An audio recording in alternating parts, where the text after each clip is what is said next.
Okay, so we finished Beis, and now we're going to go to Gimel. This is the Hasidic discourses of the Friedrich Rebbe, and we're in the third chapter of the Mamar Usefartem Lachem.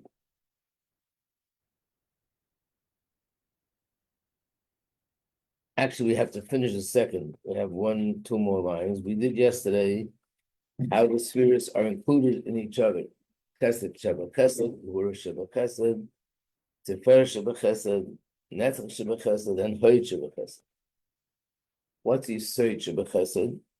Again, Yisod means foundation. But here we're talking about character traits. What's the connection between a foundation and the character traits?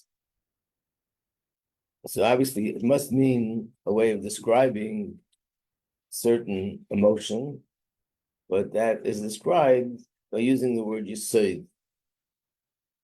So Yisod, generally speaking, I guess it's maybe like in a building physically. You have a building, and the building is standing on the ground. If there's no foundation, the building will just topple over. So you make a hole in the ground, and that's where you put that's the foundation of the building, and over there, the building is held, and then on that foundation stands. The foundation is what supports the whole building. But in a sense, the foundation is the bond between the building and the earth. So in terms of emotion, Yisod means the bond between the one that's giving and the one that's receiving. Emotion, let's say in this case, we're talking about Ava, that a person loves another person, and as a result of that, they're giving them. So let's say a teacher who loves a student is teaching the student and explaining to them, and it's all connected to that, to the love. But in order to actually give over practically everything that he knows and that he learns, and to give it over to the student, is based on the connection that he has with the student. And that's what makes it happen. So that's Yisod. So in fact, over here, if you look at the bottom of the page, we're bottom of the page 157, we said Yisod Sheba Chesed means it's kashrus hachazaka shel ha'ohev el ha'ohu. The strong bond between the one that loves and the one that's being loved, and that bond is what sort of allows and enables the person to be able to be mashpia. And the hashpah, that's already malchus. Malchus sheba chesed, you have dibur imahov b'divrei ava. Good morning. Thank you. So malchus sheba chesed is the difference between malchus and all the other spheres. Is that all the other spheres are the emotion that I'm feeling within me.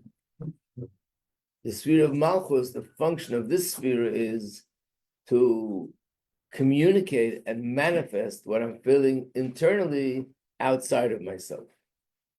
So this could be manifested either through speech, could be manifested through action.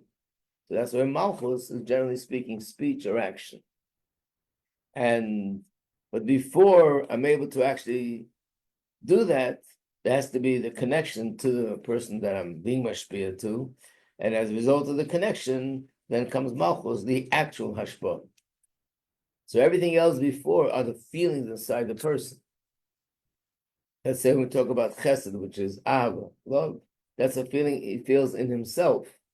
But then the other feelings, the lower it gets, the more it leads closer to actually doing something as a result of that feeling, expressing that feeling outwardly. Rabbi Majeski, like when we have like let's say like Tiferet Sheba Chesed, Are you saying both the Tiferes and the Chesed are like how we're feeling on the inside?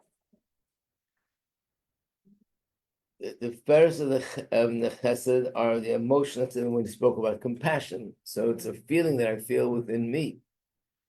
Of course, if I have compassion, therefore I will do such and such. Okay. When it comes to doing, that's the malchus. Generally speaking, we know that there are people that have a lot of feelings, and it remains in the world of feeling. I was once in a shul in California, and before they read from the Torah, the Gabbai, obviously they were making some sort of an appeal for sponsor or something, and the Gabbai says, I just heard that in the shul down the block, there was a robbery this morning. He got away with $2,000 in cash and $10,000 in pledges. The joke he was making was that, pledges, you make a pledge doesn't necessarily mean that it's actually going to happen. So also in our hearts, we make pledges. We feel a certain way, and we're thinking a certain way, but you need that energy internally to take it from the feeling process to the actual process. And that's basically Netzach, Hoyd, Yesod, Malchus. That's the difference between the first three of the seven and the other four. Chesed and Gvura and Tiferes are primarily the pure emotion. Netzach and Hoyd and Yesod and Malchus, this is where the feelings are being processed and directed towards action or speech, but it's basically about getting it out into in outside and doing something with it, not just remaining with the emotion. So kol shiva midas halalu mashlimus es midas chesed. If you would have the attribute of chesed, but not all of these seven, it will be incomplete. So if a person has chesed, which means he has ava, he has the feeling of love, but it doesn't go through all the levels down to malchus, then it's not really accomplishing its purpose. That means it's not complete.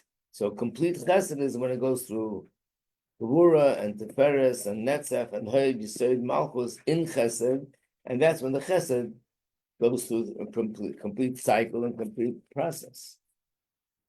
So let's look at the next page. We have the summary of this chapter. Mavayah. Sha'emer hu misa'erim lachem niyavashim va'esh. That the Omer has to be brought from Sa'erim, barley, and it has to be dried in fire. After that, is the kachas rak yisarin, you take a small measurement, and you have to sift it with 13 sifts, means 13 times, make it more and more refined. Lachar kravas Omer, and after the carbon is brought, yeshlispar sheva midas, then we start counting the 7 weeks, which are the 7 midas, called midah b'shlemusa. And then he goes over briefly what it said. Chesed is love. Chesed sheva chesed is avagluya, when the love manifests itself openly in a loving way. And then there's gvura sheba chesed, where the chesed, the love manifests in a harsh way, that the person is experiencing feelings of hate. So it's someone that hates the one that you love. The Tiferes sheba chesed is to strengthen. He says something different than he said in the Mamar itself, where he spoke about compassion. Here he says, "Lechazik ruchnius."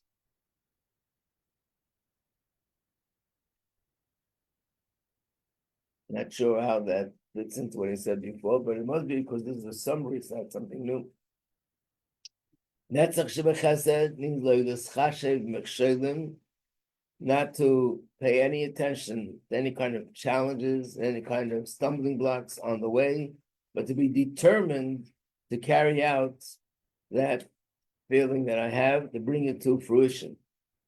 Hoyd sheba chesed is lilchem, to fight, to save from the enemy. Like we said yesterday, Hoyd is usually the same thing as Netzach, which means determination. But Netzach is determination in going forward, and Hoyd is determination in pulling back and not in holding back something.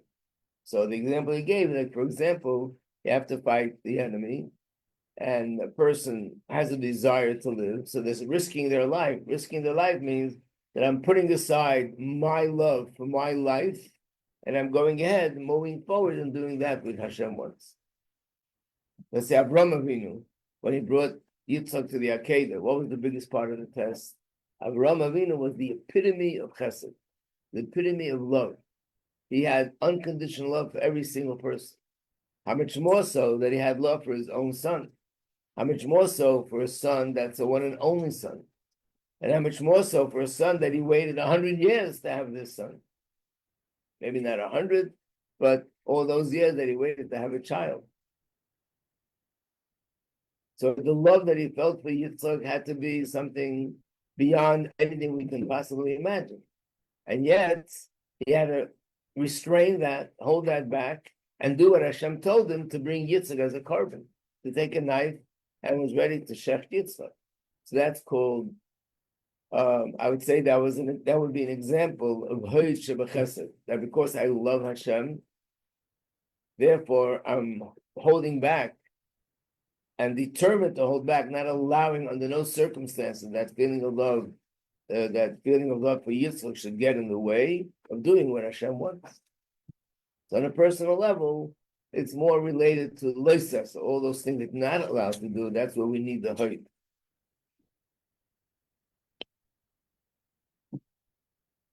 The Seid Shebachesed is kashus im ohel. That's the bond with the one that the person loves. And Malchus Shebachesed is a diburim shel cheva. I think it's a base. In other words, when a person loves someone, and they speak words of love. So the love is manifest through his speech, and of course also through action. Both will be Malchus.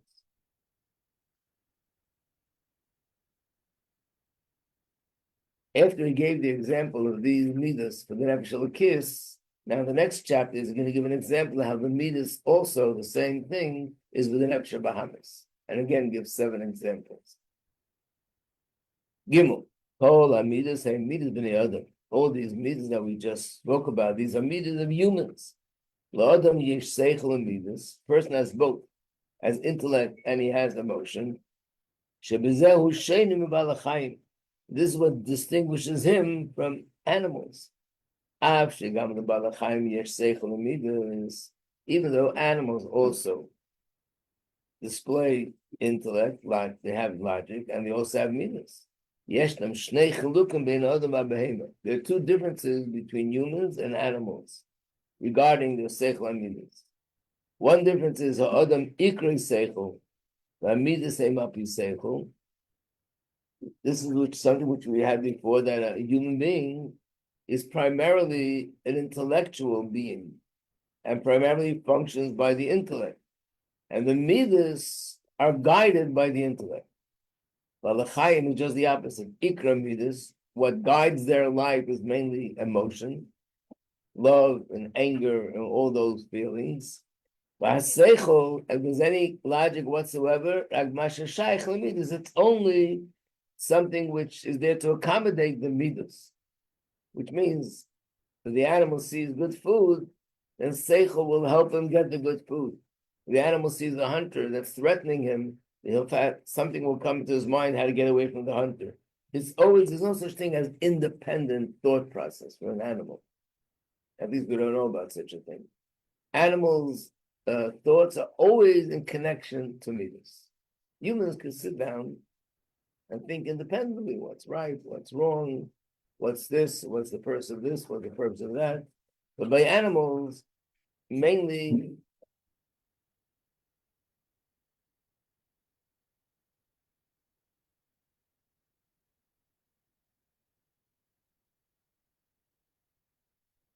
I think I'm running ahead. That's the second thing. This is mainly the fact that the animal functions primarily according to midas, and the seichel help the animal pursue its midas, whether it's love or anger or hate or whatever the animal is into.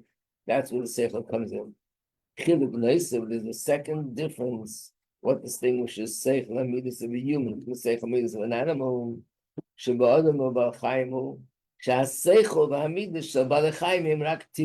It's by instinct. even the seichel is more instinct. It's almost like the intellect is born out of the midos rather than the midos are born out of the intellect.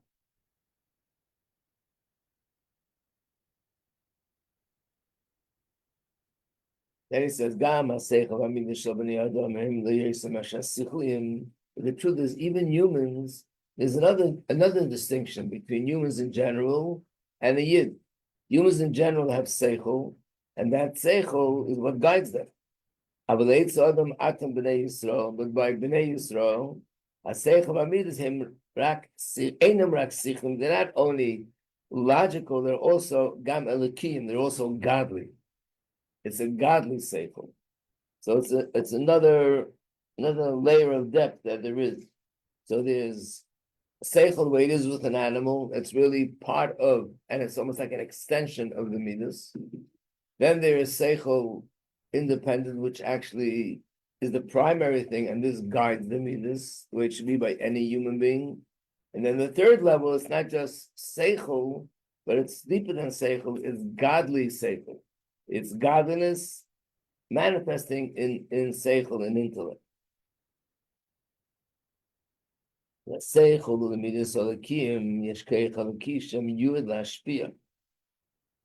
something like that, which is godly, surely has the power to influence a person.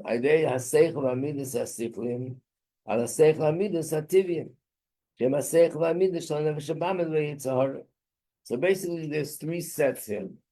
There's one set which is called the seichel and midas of the nefesh habahamis, like an animal. Then there's seichel and midas of the nefesh, nefesh sichli, the God, the intellectual soul, and then there's seichel and midas of the godly soul. Not sure. I mean, you might have had spoken about this all the way in the beginning of the year. And that is that normally you always talk about the soul, that there's two souls, nefesh elokis and nefesh habahamis. And there is only two souls. But sometimes the nefesh elokis is broken up into two parts, which means there's three souls. And it's called nefesh habahamis. The other soul is called nefesh hasichlis, the intellectual soul. And the third one is called nefesh elokis, the godly soul. I think it was one of the Mamar. What is the difference? The difference is that the nefesh of the kiss, which is really godly, and everything, the way the nefesh perceives things and understands things and appreciates things, all from a godly perspective, because it's so godly, therefore, in a certain sense, the animal soul can't even relate to what the nefesh of the kiss is saying. It's like a person would walk over Mivtzayim and ask someone to light Shabbos candles or put on tefillin or to eat matzah and explain, I want you to know matzah is Moichan da Abba from Atzilus. And Moichan da Abba is really something very high. And if you eat matzah, you're going to draw down on you the Chokhmah of Atzilus. If you talk like that to a person that doesn't know anything about Yiddishkeit, it's not that you didn't convince him. He doesn't even know what you're talking about. Like you're speaking a different language. It's like going to another country and speaking English, and you're wondering why the guy doesn't understand you. You're speaking a different language. The Nefesh Elokis speaks a different language that Nefesh Habahamis doesn't even understand. What does that mean? They're not two people, it's all me. It means the part of me, which is the Nefesh Habahamis, can't relate to pure godly logic. Even though it's logic, but it's godly logic, so it's of a different caliber. So we have something in the middle, which is like the intermediate, the bridge between the godly soul and the animal soul. That's the intellectual soul. So it's three nefesh? Two. Three. Two. Okay, but Three. nefesh elokit, nefesh behemet, and nefesh Hasichlis. sikli. Yeah. Okay. So there's a lot of things like this in Torah in general and in Chassidus that generally speaking say this too. But if you go break it down to the details, basically the difference between Nefesh HaSichlis and the Seichel Nefesh Habahamis is just like Begashmi is the difference between the intellect of a person and the intellect of an animal. So as I started to say before, the intellect of an animal, the logic that an animal has, is not really pure logic. Like I said, you can't We don't know of such a thing that an animal could sit down, relax on the grass, and just think philosophy. The only place where we see any kind of manifestation of any kind of logic with a cat or a dog or other animal is in connection to something that they're pursuing, something emotional, either running away from a danger or either running after food or running after another animal. And then you see that the way they do it, you see the logic there, which means what's happening is emotion. And the logic is only there to accommodate the emotion. And that's the Nefesh Bahamis. The Nefesh Bahamis is all emotion. It wants food, it wants fun, it wants satisfy itself, it wants to feel good. That's the goal of Nefesh Bahamis. Like an animal, all it wants is just to feel good. Even though Nefesh Bahamis has some logic too. So we see people out there, like really wicked people who are real Nefesh Bahamis people, and yet they're intelligent. Their intelligence is there to accommodate and enhance and help them pursue their passions. That's all that it is. Then there are people that are actually intellectuals, which means they're not so passionate about materialistic things. They really love learning, studying, whether it's math, whether it's science, whether it's physics, whether they're studying, things about the sun and the moon and the constellations. But it's basically logic for the sake of logic. It's deeper. It's more refined. It's not just born out of emotion. And then there is Seichel Eliki, which is Torah and Chassidus, where it's godly logic. So on a personal level, within us, we have three parts. We have the Nefesh Elokis, which is pure godly, but the Nefesh Bahamis has two parts to it. One which is more pure logic, and then the lower part is more animalistic and passion, but there's a logic to the passion, there's an intelligence to the passion, how to pursue the passion and how to get what I want.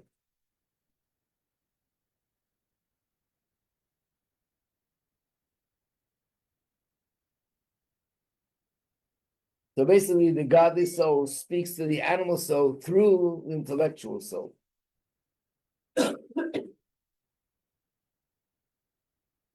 So now he's going to describe the 7 midas of the Nefesh Bahamis.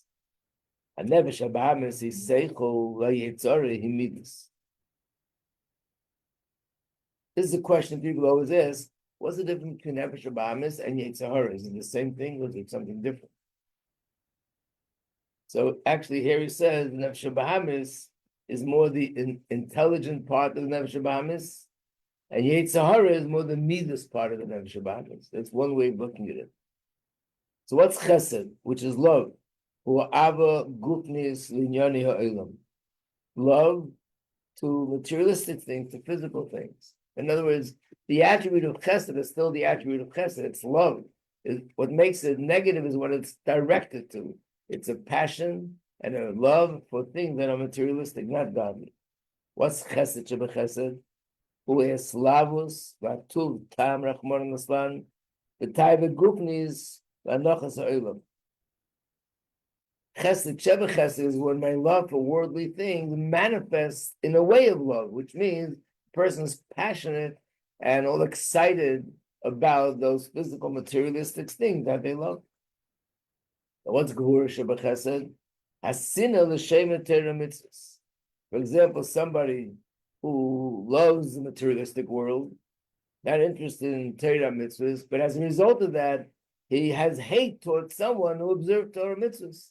Like we see with, I'm not talking about Goyim, let's say even amongst Yidden, like what we saw unfortunately with the people of the scholar movement, the Enlightenment movement, that they have such passion for their life of freedom to do whatever they want and just enjoy the world as the physical, materialistic goal. They hate people that are Shema Torah mitzvahs because that goes against what they love and what they enjoy. Tiferet Shebechesed, what will be Tiferet Shebechesed for the Nefesh Bahamis? But like in rituals, they don't enjoy and love them because if they don't like the people that not like them, so it means they doesn't like them. If what? like you say, like if people hate someone, like they do what they want.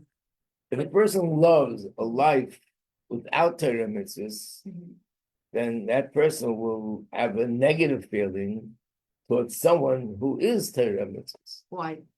Why? If Because he he likes has Torah life. mitzvahs is saying that what you're doing is wrong, so he hates to hear that. He doesn't want to hear that. So it's mean, yeah, it's mean he doesn't like what like he feel, like what he do. Yeah. No, he likes what he does, but therefore he doesn't like to hear from someone else that what you're doing is wrong. Ah, okay.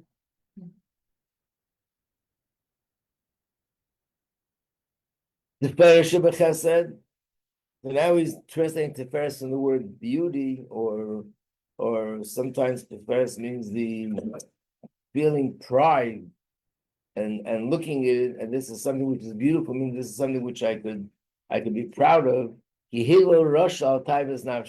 Not only that the person has materialistic passions and is passionate about the gashmizik things and dismisses totally the ruchnius, but he's proud of these things that he does. We don't need a lot of examples of that because we see it out there in the world all the time. People publicize some of the things that they do, which according to Torah mitzvahs would be the opposite of positive, but they are not only doing it, they're proud to display it openly and publicize it because what they're proud of. They feel that this beautifies their name and their life. Netzach Shebechesed, U'achayta u'machtis harabim b'tkifus, ve'ina nirsam mepnei shum davar. Netzach, we said before, means determination.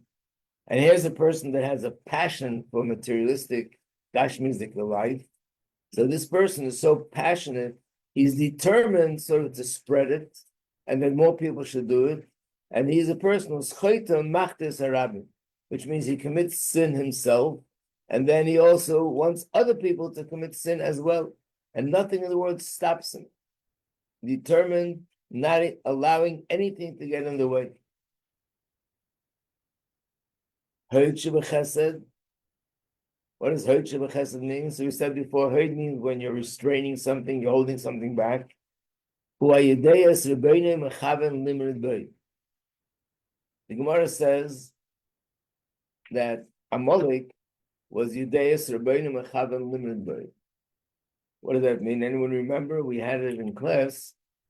We even had it in the Mamar of Purim. What? Right. But Yudeis Rebbeinu means he knows his creator, he knows who Hashem is, he knows everything about him, and he intentionally goes out against him, rebels against him. I'll remind you, when we learned in the Mamar that we went through Purim time, was that most other passion that a person has, it's not directed towards rebelling against Hashem. It's more about me having a good time. So let's say a person who, chas v'shalom, will not give up eating treif. So it's not that he wants to go against Hashem. He just enjoys this food. He loves this food. He has a passion for this food. And therefore, he doesn't want to do what you're supposed to do.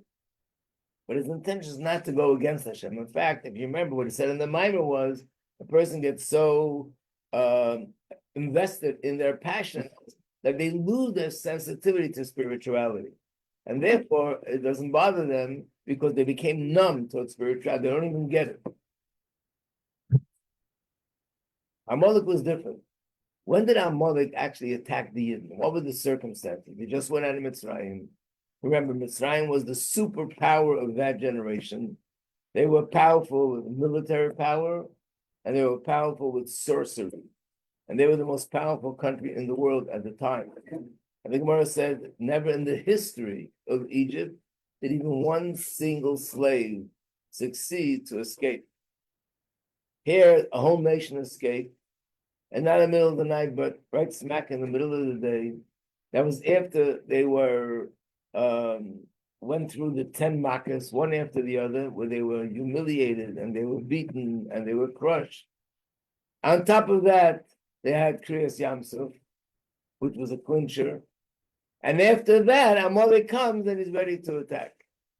You can't say he's attacking because he was numb, doesn't realize Hashem. That was a time that Hashem's presence was so revealed in the world, and Hashem's greatness and Hashem's power was so revealed, you can't even close your eyes not to see.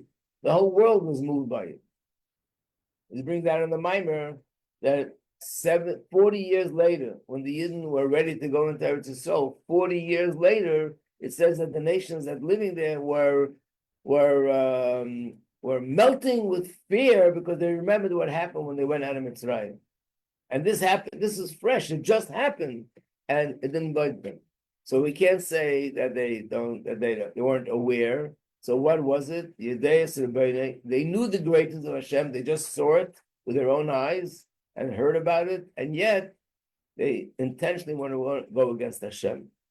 What does it mean in terms of practical terms? So this is in practical terms, this is this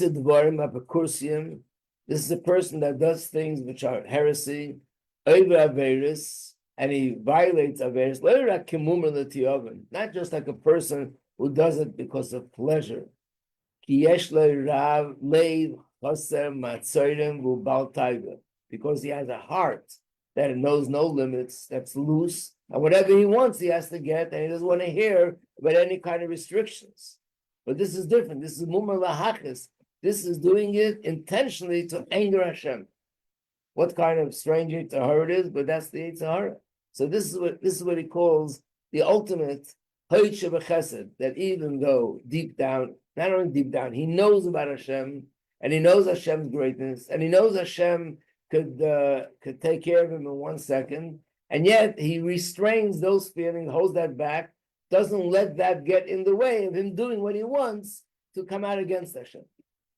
That's Hoyt. Yeah. All these examples so far, that you're like, Extreme. yeah, because I was saying, like, if I'm thinking, like, if that is the animal soul love materiality, like, but I have to, but it doesn't, I don't think it takes it to the extreme where, like, okay, like, if it manifests into worship of Chesed, like, I hate someone who's a Torah mitzvah, like, it manifests in a more. There's no question. He's giving an example of something extreme. Okay. Yeah. But it could be not I hate, but it could be it bothers me very much. I'll give you an example, which very, very often happens, that, somebody becomes religious. How do the parents feel about it? How do the brothers and sisters feel about it? Very often, they're very upset. Why are they upset? It's interesting. You might think they're upset because it's just a weird way of living. And really, today you can decide to do anything you want. Anything, stand on your head, wear green clothes and blue clothes and a yellow hat, and wear shoes on your head and wear a hat on your feet. And it's okay. This is the time you can do whatever you want. Somehow this is the most unacceptable thing. Why? Wow. Someone told me he had an experience. It was a Rav in the Bronx, an experience with parents that had 2 children, and both went in the opposite directions. One child, I remember it was a son or a daughter, I think it was actually a son, married a non-Jewish woman. They were so upset, they didn't want to talk to him. Then they had a baby. After they had the baby, it became a little bit softer, and they came to the house, and they started to accept her in the family, and everything was fine. Then they had another son or a daughter that became frum, and it's 10 years later, and they still don't want to acknowledge her. So he's asking a question of why do they have such a strong and negative feeling to this more than to that? I know we have to ask a professional psychologist, but I think part of the reason is because when my child becomes frum, it must bring up certain questions with me, myself, and I. Like, if you're telling me that this is the right way to live, you basically tell me that the way I live is the wrong way to live. Even though that's not what you're saying, you're just doing your thing. But that's the implication in their mind.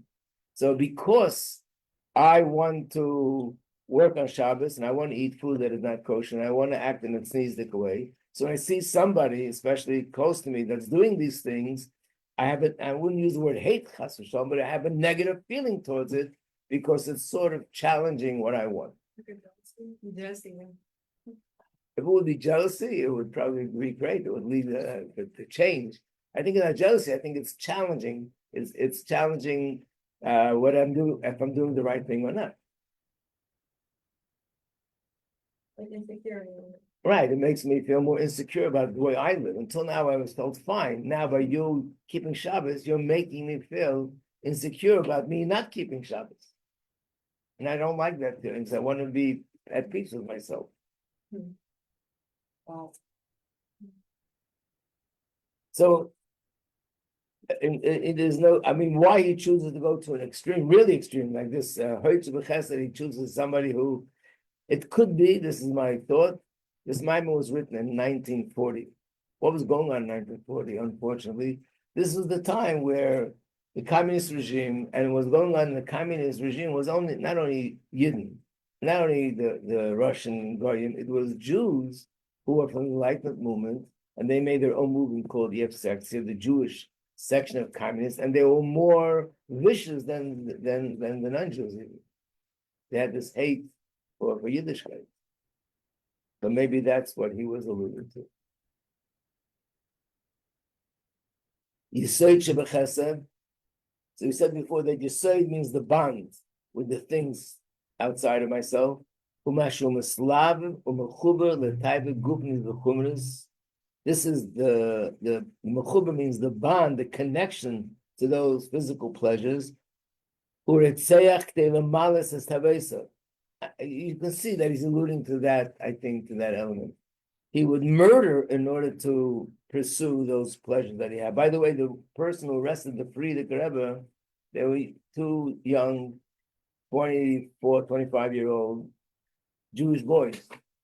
And if you know the history, not only Jewish boys, they were actually children from the Lubavitcher families that became communists.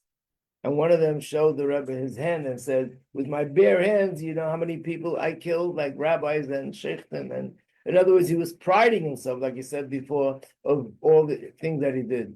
That means his hate for Yiddishkeit was so severe that to the point that it became so vicious that he had a pleasure in killing people, Rahman al-Aslan, just because they were promoting Yiddishkeit. Yeah. What? Erev Rav.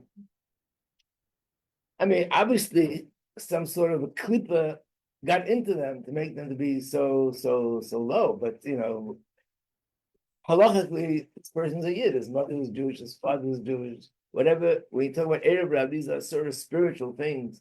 Maybe some bug got into him, a spiritual bug, which is probably what happened.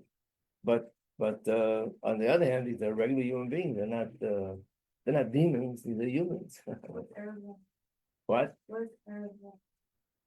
You know that in Mitzrayim there was the Erev Rav, which are the Egyptians that went out with the Jews, and they're the ones who made all the trouble. That's what it says in Rashi and Chumash. They're the ones who came out against Moshe about this and came out of Moshe about that. It was always the Erev Rav that made the trouble. So there's some sort of a concept that there's still sort of residue from that Erev Rav, and sometimes there are people that their neshama has in it the energy or the soul of those Erev Rav people, and these are the people that we see that are doing the same thing. Like when he went out of Mitzrayim, they could have had it, like imagine things could have been the most amazing kind of experience, but every time they mess things up. Here they came out, there's no water, and here they came out, we don't want to go into Israel, and so on and so forth. So she's saying maybe these people had that too, maybe. So Erev Rav התבוללות, כאילו they became like they mixed like with now Jews. They're called Erev Rav because they were Egyptians and they mixed with the Jews. We're not in Mitzrayim.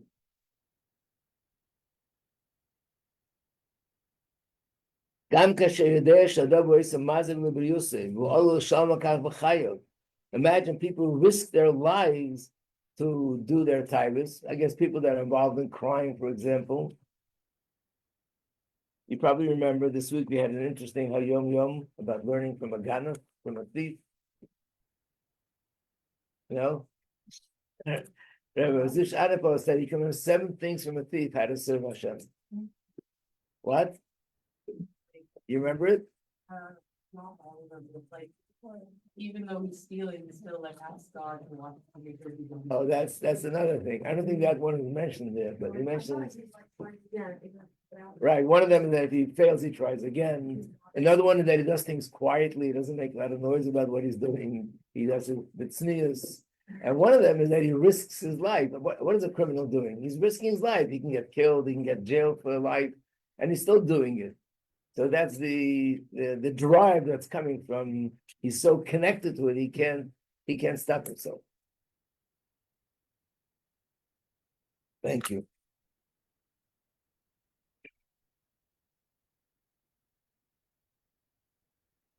Okay, I see Malchus Chesed. There's a whole chapter here, so I guess we'll leave that for tomorrow. What does it mean if somebody's born on that book, should they not? They have a nefesh of a kiss that's amazing, that's determined to do all the good things. And Malchus in general is action, meaning bringing it down to the bottom line, bringing it to fruition. And that's like determined to do it.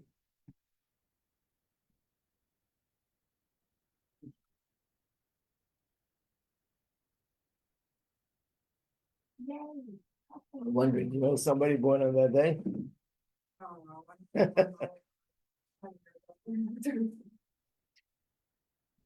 Listen, these midos are all it's all very higher and abstract. It can be manifest itself in many different ways. Doesn't mean I look at myself, oh, I was born on this day, so I'm stuck with this or that. You know, like this, it was brought out that, you know, there's extreme and it could be, you know, millions of miles between one end of the spectrum and the other end. My name is also, my mom had such a good, my name is connected to the day when I work. My name is Malka and my husband's an office. You didn't know it was. Oh, really? That's the one.